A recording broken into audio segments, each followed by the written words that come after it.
ଆଜିର ସନ୍ଧ୍ୟା ବାପୁଜୀ ନଗର ଚିକେନ ପକୋଡ଼ା ବାହାରି ପଡ଼ିଲୁ ଆମେ ସାଙ୍ଗ ମାନେ ମିଶିକି ରାସ୍ତାରେ ଯାଉଅଛୁ। ଆଜି ଆମେ ଆସୁ ବାପୁଜୀ ନଗର ପହଞ୍ଚିଗଲୁ।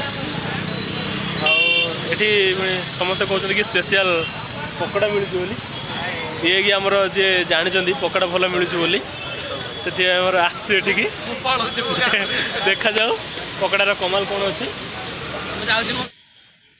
ଆସିକି ଆମେ ପକୋଡ଼ା ଦୋକାନ ବାହାରେ ପହଞ୍ଚିଗଲୁ। ଏ ଭାଇଙ୍କ ବହୁତ ଗହଳି ଥିଲା ତ ଆମେ ଭାବିଲୁ ଏ ଭାଇଙ୍କର ଭଲ ହେଉଛି ବୋଲି ଆମେ ୟାଙ୍କଠୁ ନେଲୁ।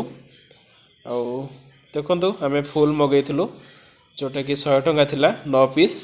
ଆଉ ଏଠି ଖାଇବା ପାଇଁ ବହୁତ ଗହଳି ମଧ୍ୟ ଥାଏ। ଏ ଲୋକଟିର ବହୁତ ଏ ଭାଇଙ୍କର ବହୁତ ଗହଳି ଥାଏ। ବର୍ତ୍ତମାନ ଆମ ହାତକୁ ପଳେଇ ଆସିଛି ପକୋଡ଼ା। ଏବେ ଟେଷ୍ଟ କରିକି ଦେଖିବା।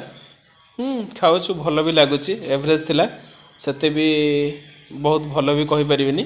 ଯାହା ବି ଲାଗୁଥିଲା କିନ୍ତୁ ଭଲ ଲାଗୁଥିଲା। ଆଉ ଏ ଭାଇ ତ ଆମର ବାଛି ବାଛିକି ଆରାମସେ ବସିକି ଖାଉଛନ୍ତି। ବହୁତ ମଜାରେ ଖାଉଛନ୍ତି।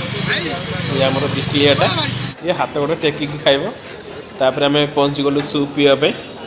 ଚିକେନ୍ ସୁପ୍ ଯେଉଁଟାକି 30 ଟଙ୍କା ଥିଲା ମାତ୍ର।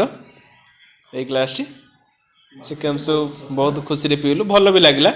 ଇଏ ଆମର ଗରମଟିକୁ ଆରାମସେ ପିଇବା।